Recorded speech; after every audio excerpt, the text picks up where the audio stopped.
Centani, and welcome to another episode of the Godfather Minute, starring me, Alex Robinson. And starring me, Andy Robinson. And together, we're the Godfather Minute Brothers, here to talk about minute 133 of The Godfather. Alex, repita.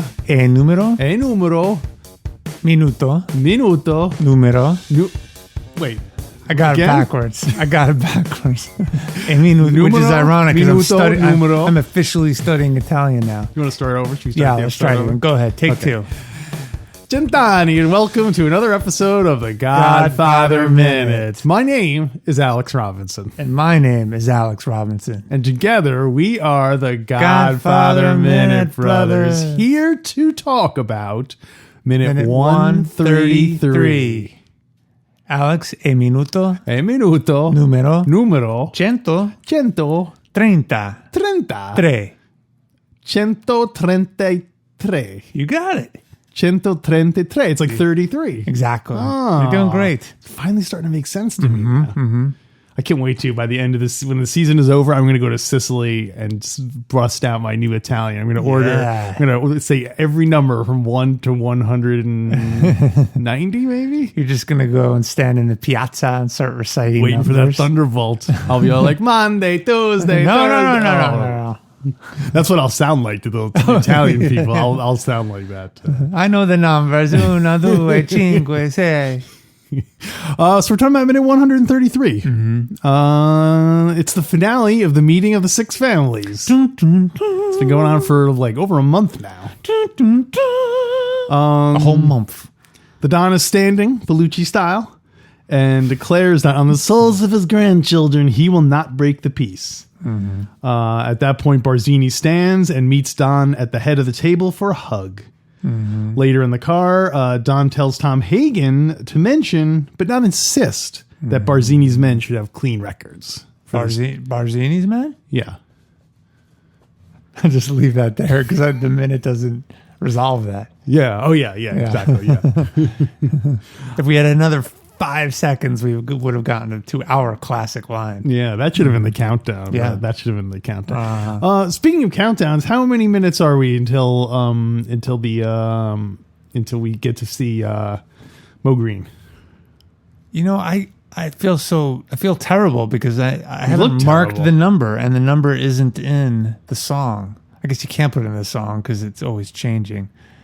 But you can put the minute number, but you can't put how many minutes are left. Exactly. So what you're saying is you don't know. I don't know. What you're trying to tell me is you don't know. I don't know. Okay. Yeah. Let's say last week you said it was like 20 minutes, but I'm just trying to think of what happens between now and then. Oh, you got Vegas, you got K. Well, Vegas is what we're counting down to. Yeah. I'm thinking of all the scenes left. Yeah. Well, so it's probably just Michael coming back with K. And then probably the casino scene. So probably like Vegas 4 minutes. I think the K Michael scene is at least 14 minutes. No way. It feels like 14 minutes? Well, remember, he's been gone a year, so Coppola has to create the sense of a long time. True. His big beard. Yeah. All right. So anyway, 14 minutes then. Michael, in that scene, Michael says, "Okay, I love you, and I want us to have a family together." Michael, you've already said that for the past 20 minutes. Why do you keep saying that over and over again? So I think you're right. It is just a handful of minutes. Awesome. Yeah. So 5 minutes. So that's a handful, right? It's about a handful. Yeah. So what you got for this minute? Well, I've got a lot from the book. Why don't we first talk about the film? Okay. My first point is what is the origin of the expression "swear on the souls of my grandchildren"? And was it created in this movie? Is it an old Sicilian expression? I don't recall hearing people say it growing up, unless they were imitating Don Corleone say it. Yeah. So I did reach out to our Latin scholar, Dr. Peter Carucci. Oh, yeah? He said he would get back to me, but he's still researching it. So maybe we'll get back to it next week. But we'll get there. what do you think of that? I feel like it's an older thing. Yeah. I don't feel like it's just Not something- Sicilian. I don't think it was invented by the Godfather. Oh, all right. But it might be a Sicilian thing. I guess it feels like there's every culture has like blood oaths. You know what I mean? Like I swear. But I just thought of our bonus content, by the way. what's that? Is we can have what would each character's Swear on. oath and swear be. Because I guess I can see it starting off. It's easy to see it evolving from like, listen, if I'm lying, you get to kill. Like, I'm swearing on the lives of my children. If I lie, you can kill my children. Yeah. That's how serious I am. So then it was probably even more like, not just on their lives, but on their souls. So if I'm lying, they won't just get a quick death. They'll be burning in hell for all eternity. So You just said children. You didn't say grandchildren. Are you saying the first iteration was children and then their children's souls, but even that wasn't enough, so then they moved to grandchildren because grandchildren are even more helpless than children? Is it worse to be is it worse to do you think it went I swear on the life of my child, the life of my grandchild, the soul of my grandchild, or did it go the life of my child, the soul of my child, the soul of my child, and the life of my grandchild, or does it do any of those automatically include? I don't think they include the souls, first of all. If you say life, that does not include No, soul. I know, but if you say I swear on the souls of my grandchildren, does that automatically include the souls of your children as well? Oh, are they no. grandchild? No, I think they're all exclusive. Okay. So they're all independent. But I think you're also missing one. I think the original or the first level of seriousness is I swear on the soul of my child. And then Barzini's like, oh, Don Corleone, that's not really enough. Okay, I swear on the souls of my grandchildren. I threw in a few extra for you. Is that enough? Like, sorry. Like, oh, their lives too. And then he moves to grandchildren. So you got the singular. So that was all children. That was just all children. Okay, yeah. Yeah. Boy, that Talia really needs assurances if he's going digging through half the family. Well, don't forget, his pimp is keeping him really insecure. yeah. I need afterlife assurances too, Don Corleone. It's possible that also because a lot of their children are involved in the mafia. Yeah. They've already lost their soul. So like swearing on my child's soul who's already going to go to hell, that doesn't really. Yeah, that's true. That's be something good that the point. person is risking something, you know. Well, another point is if Don says, for example, if Don Corleone said, I swear on the souls of my grandchildren. on the souls of my children. If he had said that, but assuming Sonny weren't dead, Yeah. sorry, I swear on the lives of my children, but Sonny were still alive. Yeah. No one's gonna go and mess with Sonny, right? Because don't they have to go? If he breaks the peace, then he's saying, "All right, you get to take my child's life." But no one's gonna want to go mess with Sonny. Well, I know or that's not the case now because Sonny's dead. well, but I think in that case, it's like the negotiators, where if you swear on your children's life and then you don't follow through, then I get to kill. You have to kill your children.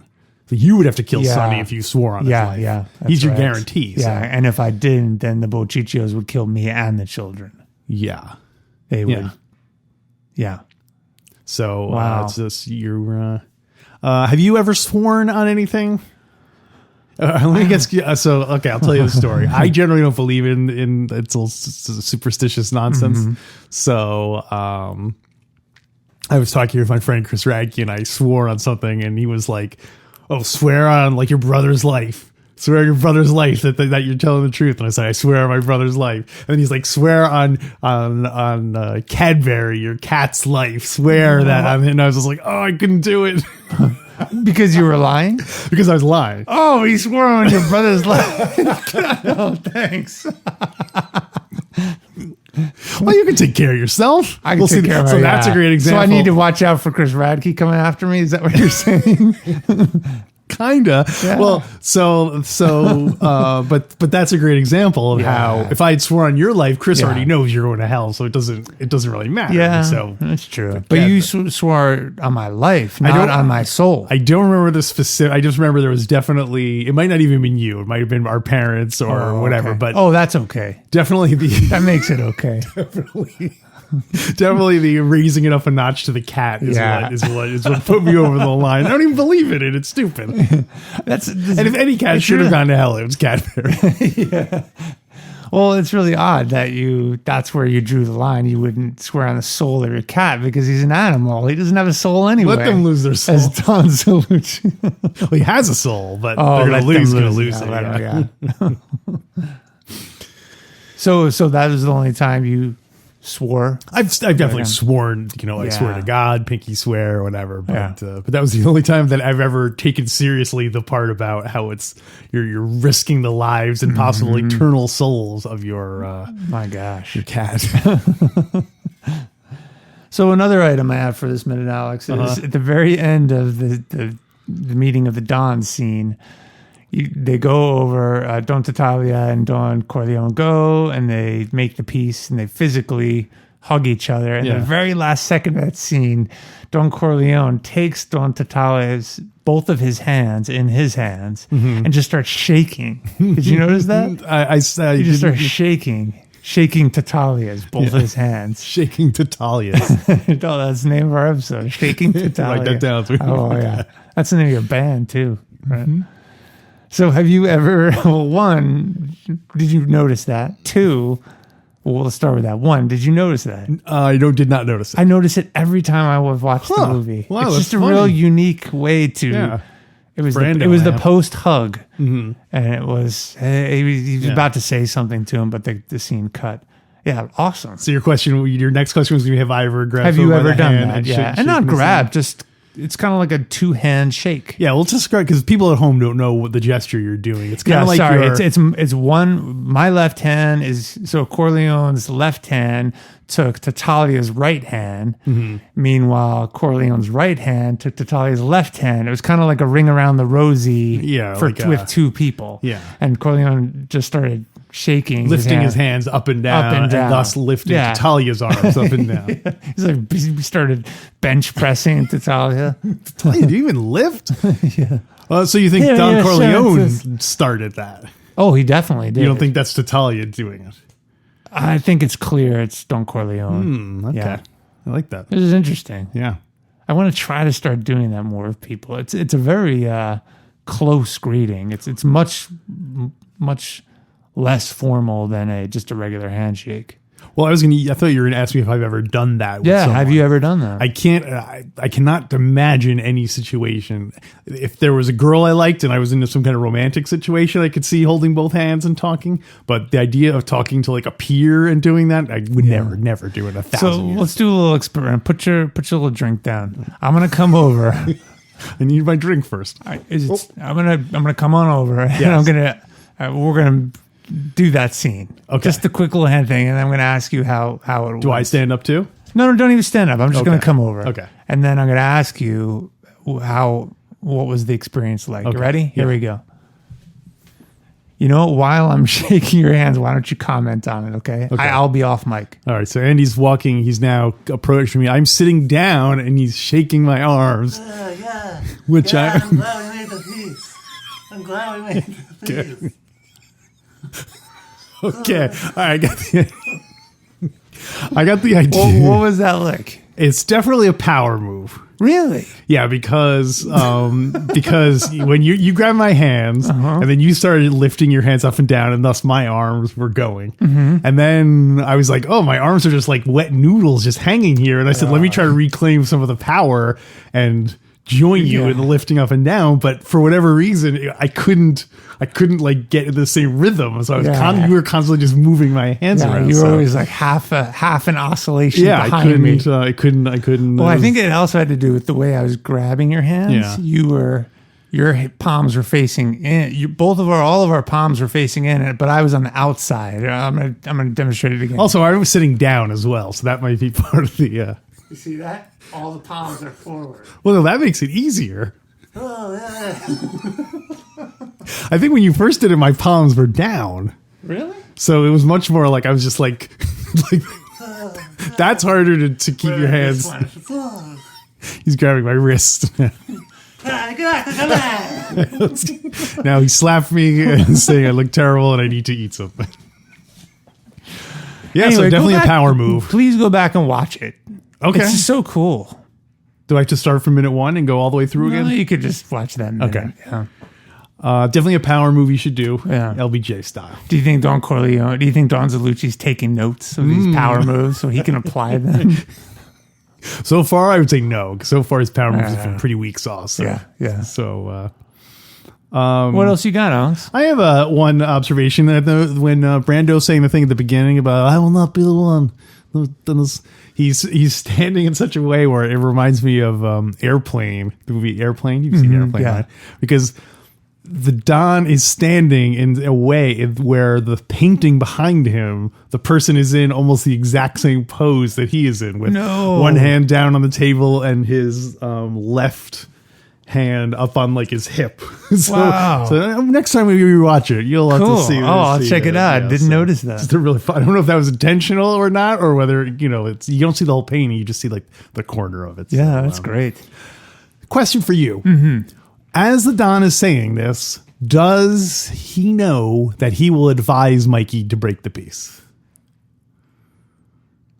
Or does the Don know? It's a great question. I think in the film, it is not clear. Mm-hmm. And I think if I had not read the book, I would have thought that these were Mikey's plans and not the Don's plans. Because he swears on the souls of his grandchildren. Right. I take that seriously. But then he says that I will not be the one to break the peace. Oh, I see. Oh, it's a technicality. Yeah, exactly. They are he lawyers, it turns out. Because the way he's looking at Talia when he says it, he looks like he has such contempt in his face that to me it seems like he knows like I'm totally gonna do this. And, Yeah. I know it's almost like Talia accepts his fate when he does that nod up and down. He knows. He does like assurances. So that's probably Can I get that in writing? I don't need that notarized, Don Corleone. Yeah. The last thing I had was getting back to the Don's grandchildren. I know I heard you ask, how many grandchildren does he actually have at this point? How many grandchildren has? And so when you say something like that, grandchildren does left? it mean your current grandchildren or all your grandchildren? Oh. Like, is it... I swear on the souls of my current grandchildren. I swear on any of my existing Oh grandchildren? my gosh. They are lawyers. Because according to the Godfather wiki, there are 1, 2, 3, 4, 5, 6, 7, 8, 9 grandchildren the Don winds up having. Anthony. Yeah, I was going to say, how many can you name? Oh, God. Anthony. is And name one. who the parents are. Okay, so Kay and Mikey's kids are Anthony and I know it's Sophia Coppola in GF3. What's her name? Mary. Mary, that's right, yeah. And was that from the young ones? No, it's from 227. Oh, let's see. And you said 9? 9. Oh my gosh. Well, you got 2 already. Oh, Vincent is Santino and Lucy's illegitimate son. Yes. So that's 3. That's 3. You have 4 more. Oh, I know 5 Santino. more. 6 more. Santino has a daughter that there's a scene cut out of GF2 when the daughter and her fiance go to talk to Uncle Mikey to get permission. Right. I don't remember her name. He actually has 2 daughters. His 2 daughters. Okay. Well, they don't list Tom Hagen's children in this. Oh, okay. That's sad. Yeah. Because he's as much a father as he is to him as he was to the other brothers. That's true. Mm-hmm. I don't think I can name the rest. Francesca and Kathy are the twin girls that are the daughters of Sonny. Frank, who we see give a card to the Don while he's in front. Love your grandson, Frank. That's right. Oh, what about Connie's son who was picked up for Larson and Reno? What's his name? Your boy Victor. Oh, Victor. That's right. And there's Santino Jr., Oh. who I don't really know if we see much about him. And you're missing one more. And to give you a little... You're not counting the aborted baby. Well, was it a boy? Well, you know, Mikey. I don't know why I can't get a straight answer out of you. When my children come and play with their toys. Who am I missing? Michael Risi. Michael Risi. That's Carlo. That's the baptism. That's right. Yeah. So and they call him Mikey Mikey to differentiate him from. Yeah. So there you go. So at the time of this, what year is this now in the Godfather time? 1948. Boy, probably around there. Yeah. So Francesca and Kathy were born in 37. Frank was born in 40. Santino Jr. was born in 45. Mm-hmm. I'm assuming he's not counting Vincent, who he probably does not know is his illegitimate child. But so those are all the children that exist at this time, which means that Victor, Mikey, and Mary and Anthony are all, we don't know if they're included in the damnation. Yeah. But considering what happens to Mary, you feel like at least she might have gotten some collateral damage in that one. That's a lot of souls. It's a lot of souls in that burning pit. But I think you're right. Technically, Don Corleone is off the hook because he doesn't break the peace. There is some information in the book about the behind-the-scenes thinking of Don Corleone in this scene. Let's hear it. We ready to crack open the book? Let's do it. You know what we haven't played in a while? What? The book is different than the movie. The book is different than the movie. The book is different than the movie. The book is different. The book is different. The book is different than the movie. Yeah. I was just going to say we need a book theme, but that's pretty much the same thing. Yeah, it's kind of the same thing. What you got for me? Got some great stuff in the book. What you got to say there, Buzo? So when the Dons are wrapping it all up, and Don Corleone and Don Tatalia go and make their personal peace, the other Dons, Puzo writes, the other Dons in the room applauded and rose to shake hands with everybody in sight and to congratulate Don Corleone and Don Tatalia on their new friendship. Aww. It was not perhaps the warmest friendship in the world. They would not send each other Christmas greetings, but they would not murder each other. That was friendship enough in this world. All that was needed. You just reminded me that the non-Puzo novels, The Godfather's Revenge and The Godfather Returns, which I still want to read. Yeah. Apparently they cover the rise of Don Corleone in between the Robert De Niro era and the modern and the Marlon Brando era. But it makes me wonder if like Tatalia and Barzini are characters in that. Yeah. And I would love for them to make a movie and cast someone as the young Tatalia and young Barzini and stuff. Yeah, that'd be really cool to see them all. And really, each Don could have their own spin-off stories. They're such interesting characters. And then there'd be a scene like where Don Zalucci's like, has his heart broken by an African American woman, and that's right. Like one of his children dies from a drug overdose that he got in school. So it's you find out Don Tatali's mother was a prostitute. Oh, so man! Just keep that cycle of craziness. Yeah. Stracci. Cuneo and his candy buttons, his poisoned candy buttons.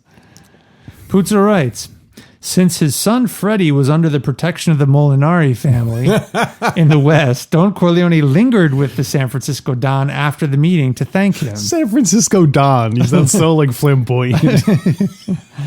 Molinari said enough for Don Corleone to gather that Fredo had found his niche out there. Oh, nice. Banging cocktail waitresses two at a time. Yeah. Fredo was happy and had become something of a ladies' man. Yeah. He had a genius for running a hotel, it seemed. Don Corleone shook his head in wonder, as many fathers do when told of undreamed of talents in their children. Oh, nice. Isn't that interesting? I'm glad the Don was proud of Fredo. Yeah, definitely. So a couple. What do they think of next, huh? Can you believe it? I thought he was just going to be running these little nightclubs. So it turns out he's a hotel guy. Who's going to pick up people at the airport now? Yeah. Puzo writes, meanwhile, Corleone made it clear to the San Francisco Don that he was in his debt for the great service done in protecting Freddie. Now, just as a reminder, Don Molinari had a handle on sports betting, and he was based in San Francisco on the waterfronts. Not the L.A. Wasn't there a different L.A. waterfront guy? Yeah, there were those docks too. Yeah, that was a different Don. So I don't totally understand this, but I want to read it. Puto writes, Corleone let it be known that his influence would be exerted so that the important racing wires would always be available to his people no matter what changes occurred in the power structure in the years to come. An important guarantee, since the struggle over this facility was a constant open wound complicated by the fact that the Chicago people had their heavy hand in it. But Don Corleone was not without influence even in that land of barbarians. And so his promise was a gift of gold.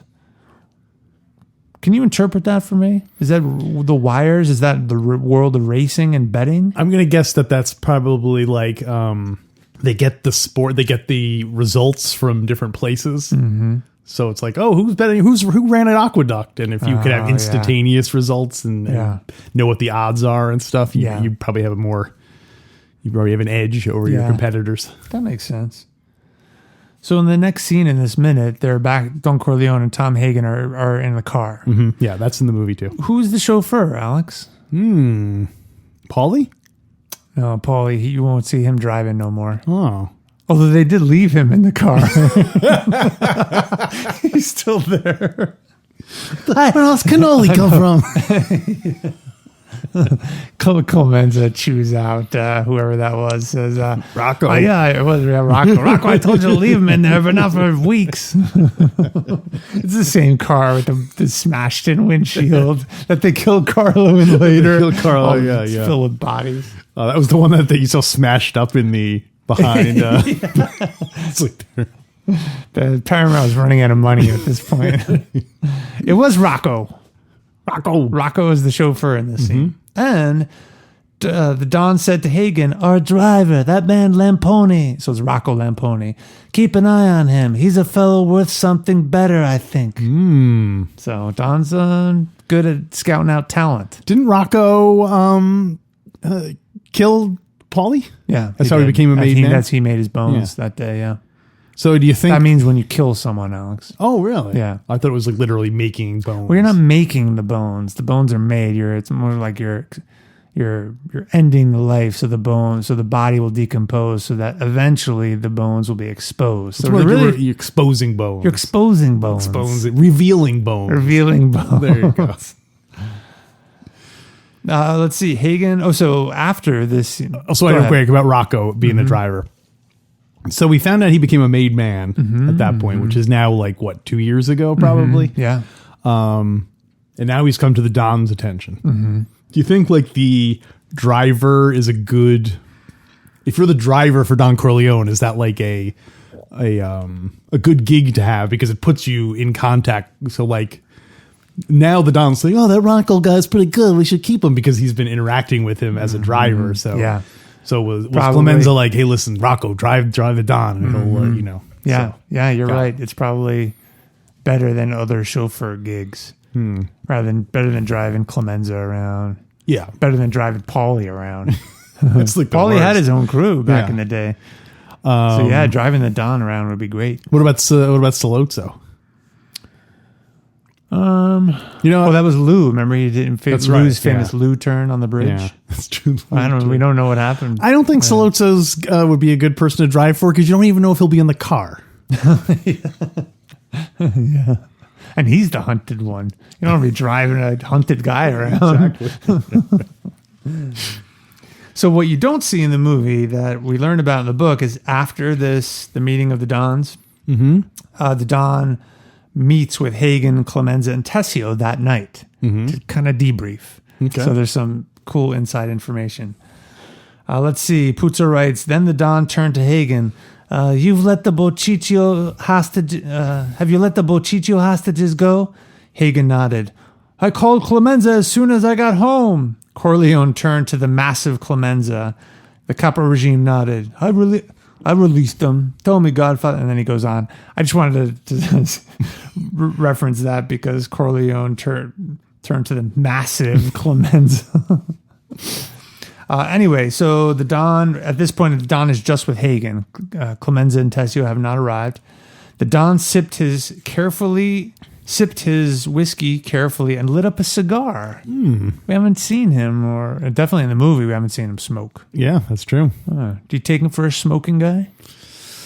I think an occasional cigar. Yeah. Back then. Yeah. Yeah, I could totally see that. Much more common back then, right? Yeah. Do we see anyone smoking? I feel like must see the gangsters smoking. I think we should see a lot of cigarette smoking. I think we see Cheech smoking. Because we see him put out a cigarette before he does the assassination. Oh, no. That was no cigarette.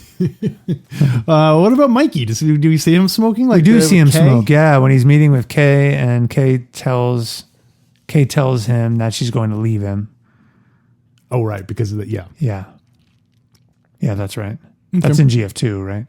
Yeah. No, I was thinking earlier, was there a scene of Mikey smoking, like at the wedding? We'll have to keep an eye out for that. Yeah. Oh. Let's see. Puto Rights. So this is the Don Corleone. He's telling Hagen, we've got to get Mikey home. We've got to do it fast. Don Corleone says he's not worried about the crime families. He believes that they're going to keep the peace. He's worried about the police.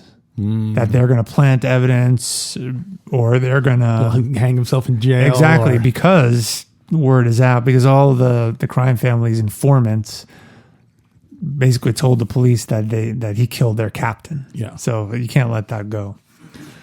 Puto Rights. What we Wait, have are you talking about the captain who got mixed up in the rackets? Yeah. I think the newspapers would love it. I think Puto would like a story about that. Like that. He might. Puto Rights. What we have to worry about is the police framing false evidence because their informers have assured them that Michael Corleone is the man who killed the captain. We have to demand that the five families do everything in their power to correct this belief of the police. All their informers who work with the police must come up with new stories. It's kind of cool that they're just trying to get this campaign of disinformation out there. Fake news. So question about that. Yeah. The Don says, this false evidence. Is the Don still operating under the illusion that Michael did not do it? No, he knows he did it. We talked about this last week because remember Hagen told him. Right. But I don't know. There's still room for doubt. Hagen, really? Not the most reliable. Yeah, that's true. Hagen. I think that's why he was shaking his head. He's like, oh my God, Don, you're so stupid. Hagen. Should we insist that Fredo's drug middlemen have clean records? Fredo, what are you talking about? It was Barzini all along. You mean Tatalia? Tom is so bad. He can't even keep track of all the characters. Wait a minute. I have one client. Is that you? So Puto writes, Don Corleone says, I want all the land around the mall bought, the houses bought. I don't want any man able to look out his window into my garden, even if it's a mile away. I want a fence around the mall, and I want the mall to be on full protection all the time. I want a gate in that fence. In short, I wish now to live in a fortress. Let me say to you now that I will never go into the city to work again. I will be semi-retired. Dun, dun, dun. I'm the semi-retired Godfather now. Semi-retired, retired. Close up of Tom. Retired. I'm sorry, Don Corleone. I haven't done enough preparation with your 401ks and your pension.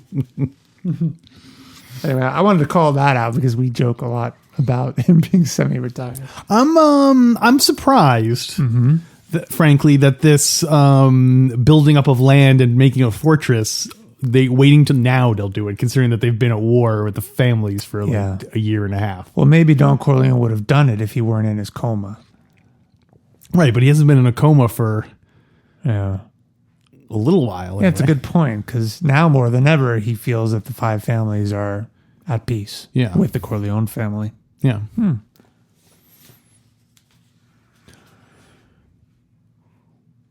Puto writes, now I'm going to leave things more and more up to each of you three. So now he's addressing Tessio and Clemenza. And Tom? And Tom, yeah. I want the Santino regime disbanded and the men placed in your regimes. That should reassure our friends and show that I mean peace. Interesting, right? And then the Don asks about Fredo. Tell me about Fredo. What is really happening out there? I hear I wouldn't recognize my own son. It seems he's a cook now. A cook? I guess he likes to cook. That he amuses himself with young girls more than a grown man should. Well, he was always too serious when he was young, and he was never the man for family business. But let's find out what really can be done out there. What do you think? Would you eat a meal cooked by Fredo? Well, do you think he means cooking, like food, or does he mean he's like a cook is like a guy who's Like playing the field with ladies? good at cooking stuff up? Oh, huh? Because he just goes from that to Yeah, no, it is cook because there's a little. I just remembered okay. there's something coming up that corroborates that. he knows how to make spaghetti sauce for 20 guys. Oh, Don Corleone, I thought you meant cook the books. I've assigned him to an accounting internship. You've got to be more clear. I meant cook, literally. Why don't you need some? Hagen said quietly, "Should we send your?" He said quietly, "Should we send your son-in-law? Should we send your son-in-law?"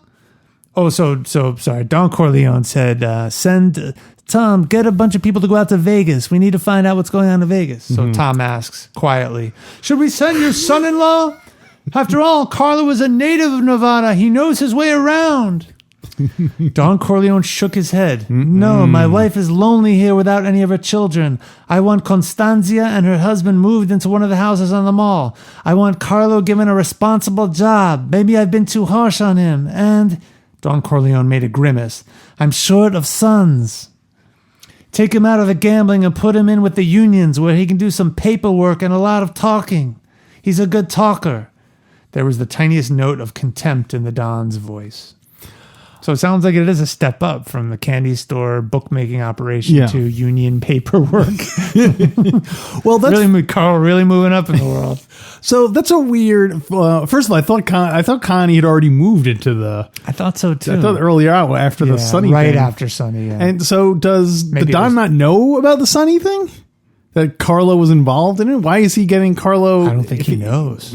Did they not I tell him? don't think it was. Well, I don't think anyone knows. I think it's not until Mikey Mikey's the only one who pieces it plays together. it all out. Yeah, I think.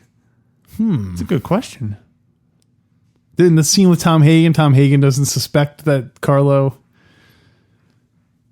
or did they not let Carlo know that he? It's hard to say. It's not clear. We've asked ourselves this question a few times. It's not clear. I don't think it's clear in the book either. Okay. Yeah, it's interesting.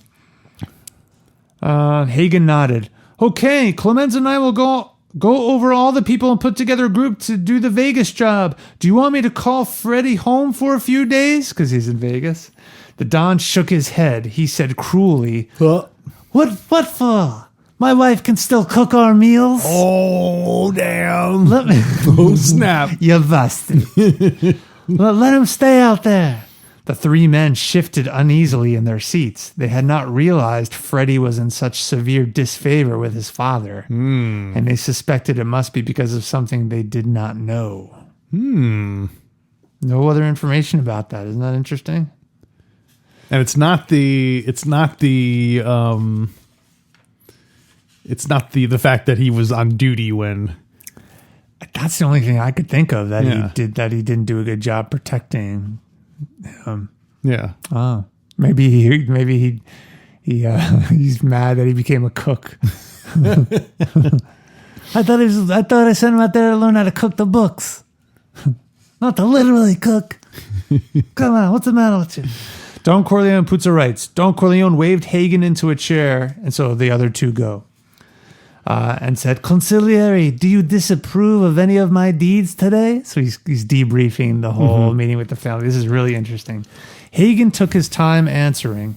"No," he said, "but I don't find it consistent nor true to your nature. You say you don't want to find out how Santino was killed or want vengeance for it. I don't believe that.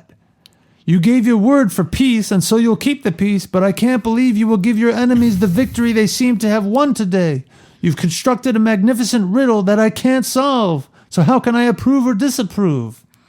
A look of content came over the Don's face. Content or contempt? Content. Content. Contempt. Content. Happiness. Well, you know me better than anyone else. Even though you're not a Sicilian, I made you one. Everything you say is true, but there's a solution, and you'll comprehend it before it spins out to the end. So that makes it sound like he does know that he does plan to get revenge. He does, It's just yeah. that he's It does not suggest going that. to. He's not going to be the one. His grandchildren aren't going to be the ones burning in hell. Oh, by the way, Hagen, when I swore in the meeting on the souls of my grandchildren, I meant yours. I put that in the contract. So if you see it, don't correct it. It is a contract, no matter how small it is.